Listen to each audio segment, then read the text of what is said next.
Daily Devotion with Pastor Balla for June 10th, 2020 from Judges chapters 12 and 13, Samson's wife.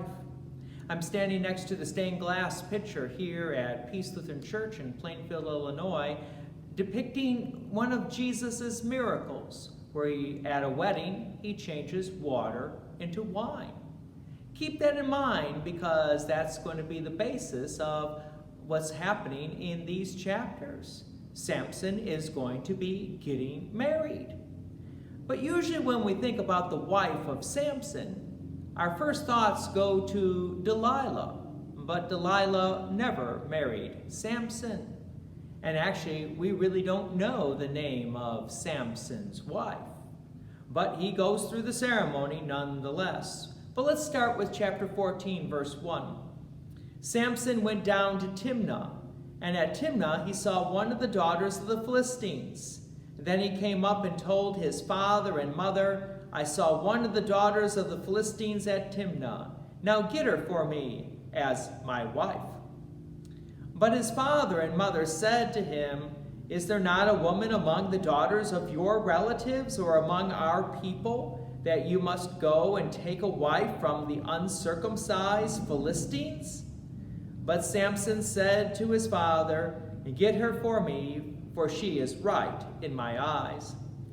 The people of Israel were not supposed to marry outside of their own religious faith.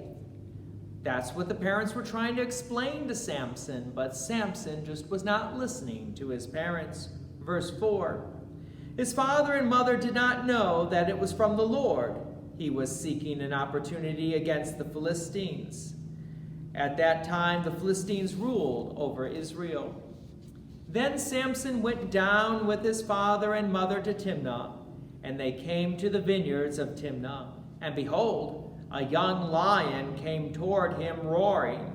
Then the Spirit of the Lord rushed upon him, and although he had nothing in his hand, he tore the lion in pieces as one tears a young goat. But he did not tell his father or his mother what he had done. After some days he returned to take his wife, and he turned aside to see the carcass of the lion, and behold, there were a swarm of bees in the body of the lion, and honey. He scraped it out into his hands and went on eating as he went. And he came to his father and mother and gave some to them, and they ate. But he did not tell them that he had scraped the honey from the carcass of the lion. While at the wedding feast, verse 12, and Samson said to them, Let me now put a riddle to you. If you can tell me what it is, within 7 days of the feast, and find it out, then I will give you 30 linen garments and 30 changes of clothes. But if you cannot tell me what it is, you shall give me 30 linens of garments and 30 changes of clothes. And they said to him, Put your riddle, that we may hear it. And he said to them, Out of the eater came something to eat.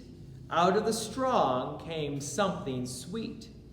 And in 3 days they could not solve the riddle. On the 4th day they said to Samson's wife, Entice your husband to tell us what the riddle is, lest we burn you and your father's house with fire. Have you invited us here to impoverish us? The Philistines coerced Samson's wife to get the answer, but Samson knew that they must have forced his wife to give them the answer. Verse 19, and the Spirit of the Lord rushed upon him, and he went down to Ashkelon, and struck down 30 men of the town, and took their spoil, and gave the garments to those who had told the riddle. In hot anger he went back to his father's house. Samson later returned for his wife, only to find out that her father had given her away in marriage to somebody else. In anger, verse 4, Samson went and caught 300 foxes and took torches. And he turned them tail to tail and put a torch between each pair of tails. And when he had set fire to the torches, he let the foxes go into the standing grain of the Philistines, and set fire to the stacked grain and to the standing grain, as well as the olive orchards.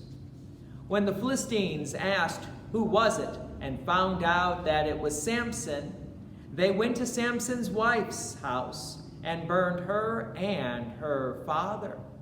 God used the sinfulness of the Philistines against one another, and God even uses the sinfulness of Samson again to accomplish God's purpose. So in the midst of all this destruction, God was paving the way for his will to be done.